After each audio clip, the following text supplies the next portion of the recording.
छावा भाग 128. श्रीरंगपट्टण भोवती हर हर महादेवाच्या किलकाऱ्यांचा लोळ उठला. संताजी घोरपडे, त्र्यंबकजी भोसले, दादाजी काकडे, केसो त्रिमल, धनाजी, खंडोजी अशा मर्दान्यांच्या संगती राजे श्रीरंगपट्टणला भिडले. चिक्कदेवरायाला या हमल्याची अगोदरच कुणकुण लागल्याने तो उगवतीच्या प्रदेशाकडे निसटला. तेथील रयतेकडून बळजोरीने खंडणी वसूल घेण्याचा त्याने सपाटा लावला. या जुलमाने हैराण झालेल्या त्याच्याच रयतेने आणि काही मंत्रीगणांनी त्याच्या विरुद्ध बंड पुकारले. रयतेने एक जाग होत आपल्यातीलच एक वैष्णव आणि एक शैव असे सेनाप्रमुख नामजाद करून 2 फळ्यांचे सैन्य उभे केले. त्यातील एक सत्यमंगलम वर चालून गेली. दुसरीने खुद्द म्हैसूरलाच घेर टाकून प्रत्यक्ष चिक्कदेवरायालाच त्यात कोंडले. राजांच्या फौजेने चिक्कदेवाचे श्रीरंगपट्टण लुटीवर घातले. मदुरेकडून त्याच्या कुमकेला जाणाऱ्या शिबंद्यांवर छापे मारून त्याला एकाकी पाडले. राजांच्या फौजेतील कर्नाटकची फळी श्रीरंगपट्टणच्या कोटाला घेर टाकून बसली. मराठी मुलखातून आलेली फळी म्हैसूर राज्यातील प्रदेश लुटत चालली. म्हैसूरच्या कोटात अडकलेल्या चिक्कदेवरायाला काय करावे सुचेना. आता त्याला शेजार सुचला. त्याने रामनाडच्या नायकाला मदत करण्यासाठी खलिता धाडला. राजांनी हमल्यावर जातानाच जिंजीपासून श्रीरंगपट्टण पावेतो खबरगीर पेरले होते. ते खुद्द श्रीरंगपट्टणच्या घेरावर देख ठेवून होते. राजांची प्रांत गोवे, जंजिरा, बऱ्हाणपूर येथील किरत ऐकून असलेला चिक्कदेव पुरता सटपटला होता. श्रीरंगपट्टण हातचे जाणार याची तर त्याने खुणगाठच बांधली होती. या घेराच्या खबरा ऐकून भोवतीचे नायकही हबकले होते. संताजी, धनाजी, खंडोजी यांच्या चपळ तुकड्या म्हैसूर राज्यात चौफेर पसरल्या. श्रीरंगपट्टणचा किल्लेदार निकराने कोट झुंजवीत होता, पण त्यानेही आशा सोडली होती. कोटाबाहेरच्या मैदानावर राजांसाठी खास डेरा उठवण्यात आला होता. म्हैसूरभर दोडणाऱ्या मावळी तुकड्या त्या डेऱ्यासमोर हररोज लुटीचा ऐवज आणून त्याची रास लावीत होत्या. घेरातील दोरबाज कोटाला लोखंडी गळांचे दोर टाकून तट पार करू बघत होते. आपल्या चंद्रावतावर मांड घेऊन राजे रोज तटाभोवती फेर टाकत होते. पण हा पणच नडत आला होता त्यांना हयातभर. एके दिवशी त्यांच्या डेऱ्यात शिरलेल्या खबरगीराने येऊन त्यांच्या कानी घातली ती कर्नाटकची नव्हती, मराठी मुलखाची खबर होती. औरंगजेब थेट किल्ले पन्हाळ्याला वेढा देण्याच्या बेतात आहे. पन्हाळा पाखराच्या कोटरागत वाटणारा गड. आबासाहेबांची अखेरची भेट झाली ते ठिकाण.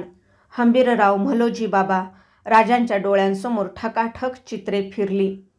त्यांनी संताजी, केसो त्रिमल यांना घेरातील फौज एकवट करण्याची आज्ञा दिली. आता कर्नाटकात आलेल्या राजांना तातडीने परतणेच भाग होते. तरीही त्यांनी हर्जींच्या सोबत जिंजीभोवतीचा वांदिवाश, वृद्धाचलम, तिरुवनमलाई हा प्रदेश नजरेखाली घातला. परतीच्या प्रवासाला 2 दिवस असताना हर्जींच्या खासेवाड्यात दिवाणी दालनात ते हर्जींना प्रांत राखणीच्या महत्त्वाच्या सूचना देत होते. दालनात फक्त केसो त्रिमल आणि संताजी याच वरकड असामी होत्या. द्यायच्या त्या सर्व सूचना देऊन होताच राजांनी मनी रेंगाळणाऱ्या मुद्द्याच्या बाबीला तोंड फोडले. तुमचा केसोपंतांचा काही गैरमेळ कानी येतोय राजे. ते ऐकताच हर्जी व केसो त्रिमलांनी गर्दनी टाकल्या. कारण कोण याचं संताजी? राजांनी घोरपड्यांना मध्येच घेतले. संताजींनी दोघांच्या बिनसण्याचे कारण बयाजीने सांगितले. ते ऐकून राजे बेचैन झाले. प्रांताचे अखत्यारी म्हणून हर्जींना समजावणी देत म्हणाले, मनाच्या गैरमेळानं काय काय सोसावं लागतंय ते भोगलंय आम्ही राजे. माणसांची मनं तुटली की आपुलकीचा देठच खुंटतो. कारी लावायची ती मोठी कामे बगलेलाच पडतात. नको तिथं माणसाचं बळ खर्ची पडतं. तुम्ही जाणते आहात. समर्थांनी आम्हास कधी काळी लिहिला तो बोध तुमच्या कानी फक्त घालून ठेवतो. तुम्ही जाणा काय जाणायचे ते त्यातून. राजे क्षणैक थांबले. समर्थांच्या नुसत्या आठवणीनेही कातर झाले त्यांचे मन. ते हर्जींच्याकडे बघत स्वतःला हरवल्यागत बोलले, मागील अपराध क्षमावे, कारभारी हाती धरावे, सुखी करोनी सोडावे, कामाकडे. ते ऐकून हरजी विचारगत झाले. बैठकीवरून उठत केशोपंतांजवळ जात राजाने त्यांना हलक्या शब्दात समज दिली. केशोपंत, आबासाहेबांनी पहिले पेशवे शामराज यांना कोणता धडा दिला ते कानी असेल तुमच्या. खुद्द आम्हास काय काय निवाडे घ्यावे लागले ते याद करताना मनची घालमेल होते आमच्या. जगदंब करो तसा प्रसंग न येवो तुमच्या आणि हरजींच्या मध्ये. बरे हुशारीने राजांच्या एक विचारे असा. केशोपंत, हरजी, संताजी भारावून राजांच्याकडे बघत राहिले. क्षणमात्र त्यांना थोरले महाराज तर समोर नाहीत ना असा भास झाला. झालं गेलं जनावराच्या टापेगत मागं टाकून तुम्ही दोघांनी एकमेकास पक्क्या दिलजमाईची आमच्या सामने खांदा भेट द्या. राजांनी हरजी व केशोपंतांवर आपली पुखर नजर फिरवली. क्षणभर त्या दोघांनी एकमेकांकडे पाहिले आणि पसरत्या हातांनी एकमेकांस स्वामींसमोर खांदा भेट दिली. ती बघताना राजांच्या मुखावर समाधानाची लकीर तरळून गेली. संताजी भरून पावले. 2 दिवस हरजी आंबाक्कांचा पाहुणचार घेऊन राजांनी जिंजी सोडली. त्यांना सोबत करायला हरजी संताजी केशोपंतांसह संगती चालले. फौजा बेंगळूरच्या मार्गाला लावण्याची राजांची आज्ञा झाली. ती ऐकतानाच गोंधळलेल्या हरजींचा गैरसमज दूर करत राजे त्यांना म्हणाले, आम्ही जाणतो तुम्ही कसल्या विचारात पडलात ते. अर्जुनजीवर कसला राग नाही आमचा. बेंगळुरावर नाही चालून जात आम्ही चाललो आहोत होदेगेरीला. आमच्या थोरल्या महाराज साहेबांच्या छत्रीचं दर्शन घ्यायला, पाद्यपूजा करायला, त्यांचे आशीर्वाद मागायला. हरजींनी ते ऐकून सुस्कारा सोडला. मजला टाकत राजांची परतीची फौज बेंगळूरजवळ होदिगेरीच्या रानात आली. हरजी, खंडोजी, संताजी अशा निवडक असाम्या संगती घेऊन राजांचे घोडे पथक शहाजीराजांच्या छत्रीकडे चालले. शहाजीराजांच्या छत्रीचे ठिकाण आले. एकोजी काकांनी इथे नित्यपूजेच्या पुजाऱ्यांची व्यवस्था केली होती. पाय उतार होऊन राजे खाशामेळासह छत्रीसमोर आले. कैक विचारांनी मन भरून आले त्यांचे. पायीच्या मोजड्या उतरून पुजाऱ्याने दिलेली फूल ओंजळ आपल्या आजोबांची यादगीर झालेल्या पादुकांवर राजांनी वाहिली. शिवगंधी कपाळ त्या पादुकांना भिडविताना नाना विचार त्यांच्या मनात दाटून आले. आमच्या मासाहेबांचा नाही तसाच तुमचा चेहराही नाही आठवत. कधी बालपणी दिसले असतील तेवढेच तुमचे ओझरते पाय. निजामशाहीपासून आदिलशाहीपर्यंत फिरली तुमची पावले. आमच्या आबासाहेबांनी हे केवढं नव्हत्याचं होतं केलं. बागलांपासून जिंजीपर्यंतच्या आबासाहेबांच्या या राजपादुका राखण्याची आम्ही शर्थ करतो आहोत. आशीर्वाद द्या आम्हास. राजांमागून सर्वांनी छत्रीचे दर्शन घेतले. हरजींचा निरोप घेण्यासाठी त्यांची खांदा भेट घेताना राजे त्यांना न राहावून म्हणाले, हा कर्नाटक प्रांत ही गाठीची सबल जागा. बरी बांधून राखून असा ती. येतो आम्ही. मराठी मुलखात पन्हाळ्यावर येताच राजांना म्हालोजींच्याकडून कळले की पन्हाळ्यावर चालून येण्याची औरंगजेबाची हूल होती. त्याच्या मिरज, कराड, बेळगाव भागात फिरत्या फौजांना रोखण्यासाठी हंबीरराव तिकडे गेले होते. पन्हाळ्यावर एक मुक्काम टाकून राजांनी म्हालोजींचा निरोप घेतला. ते महाडपाटाने रायगड चढून आले. गडाला जागजागी गवती झड्या लावल्या होत्या. मृगतोंडाशी आल्याने वाळवणाची धान्ये गोणी भरून अंबारखान्यात थप्प्यांनी रचली जात होती. गड चढून आलेल्या राजांना निळोपंतांनी मागील हालचालींचा तपशील दिला. कुलेश खेळण्यावर, रामचंद्रपंत कोकणात, हंबीरराव देशावर अशी नेमल्या जागी माणसे जागते फौजी तळ बांधून पावसाळ्यातही जागरूक होती.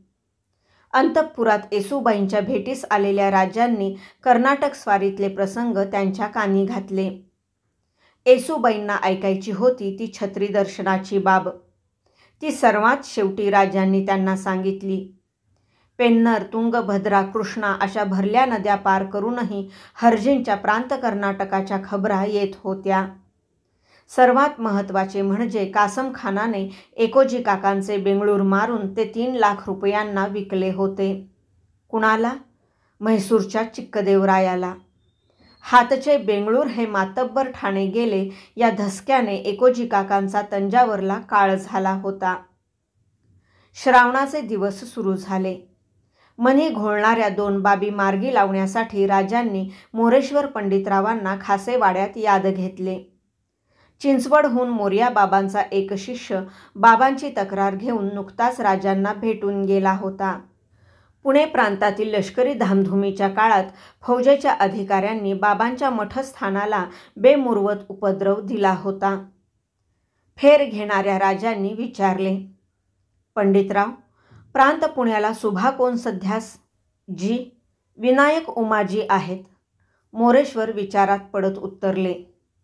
विनायकांचे नाव ऐकताच राजांना त्यांचे वडील उमाजींची आठवण झाली. उमाजींनी राजांना बालपणी पुराण ग्रंथांची बारीक अर्थभर शिकवण दिली होती. पंडितराव, विनायकांना फौजेच्या जुमलेदार, हवालदार, बारगीर, हशम, बाजेलष्कर, हुजुरात सर्वांस समज देण्यासाठी आज्ञापत्र तातडीनं धाडा. कलमात लिहा. तुम्ही अवघे मठाच्या रहदारीस नाहक दरफती करता. उपद्रव देऊन धामधूमही करता. चिंचवडचा मठ मोरया बाबांचा. कैलासवासी आबासाहेबांपासून बाबा चरणधुली घेण्याच्या अधिकाराचे. तुम्ही मठातर्फेच्या रयतेकडून गैरसनदी मनास येईल ते मागत होता म्हणून कळो आले. तरी हे ढंग आम्हास कैसे मानो पाहतात? या उपरीही बदराह वर्तणूक केली या तुमचा एकंदर तो मुलाहिजा होणार नाही. जो धामधूम करील त्यास जीवेच मारले जाईल. बरे जाणून मौजे मजकुरास तसदी न देणे. ताकीद असे. मोरेश्वर पंडितरावांनी मजकूर ध्यानपूर्वक ऐकला. आज्ञापत्र कुणास्वारामार्फत जोखमीने पाठवावे याचा ते मनाशी मेळ मांडू लागले.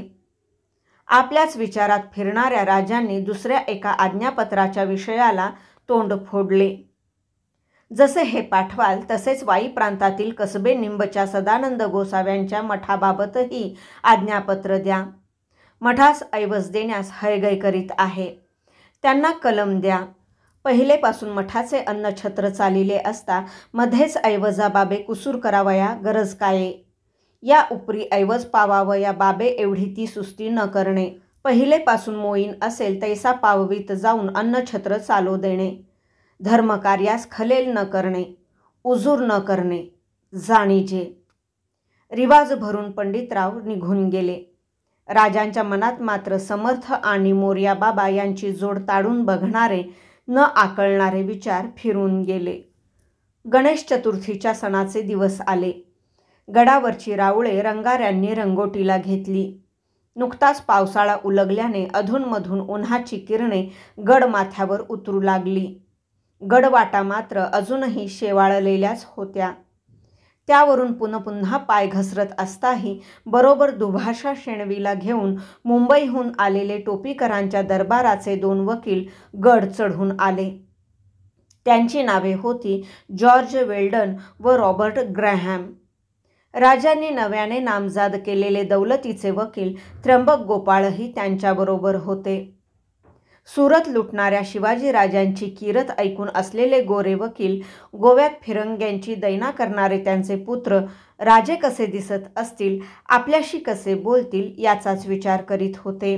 त्या चौघांना घेऊन प्रल्हादपंत राजांच्या भेटीसाठी सिंहासन सदरेला आले. गोऱ्या वकिलाने आणले नजराणे पेश केले.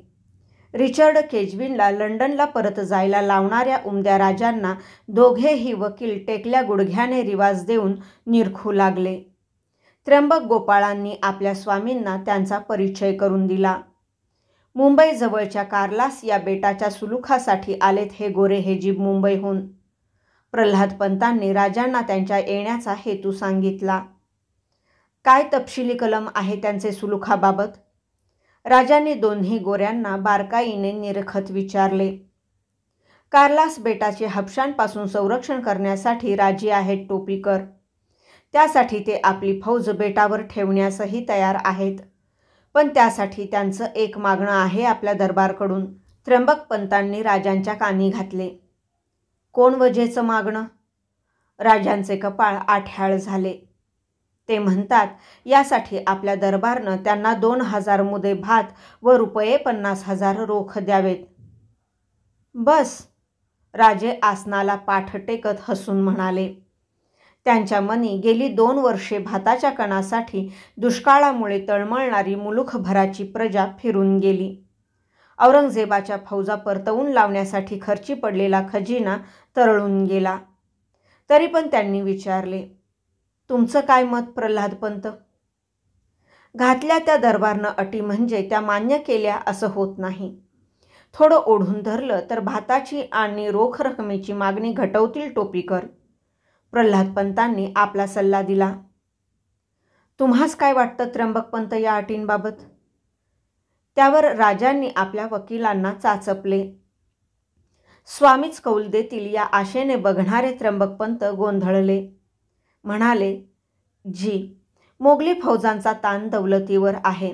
निभत असेल ही बेटाची बाब परस्पर तर सुलूख मान्य करावा. नवीन असलात तरी वकुबाचे आहात त्र्यंबकपंत.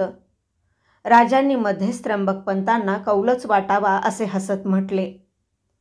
न्यायाधीश, करावयाचाच तर ओढून ताणून सुलूख कशासाठी? यांना सांगा आम्हास मान्य आहेत त्यांच्या अटी. त्यांनी तातडीनं बेटाच्या राखणदारीसाठी आपल्या फौजा पाठवून द्याव्या. त्र्यंबकपंत आणि न्यायाधीश एवढ्या तडकाफडकी तह झाल्याचे आश्चर्य वाटून राजांकडे बघतच राहिले. ग्रॅहम आणि वेल्डन नजराने मिळताच खुश झाले. आपला तह लवकर फत्ते झाला हे आपल्या नव्या विजरईला सांगायला ते मोकळे होते. भाग 128 समाप्त.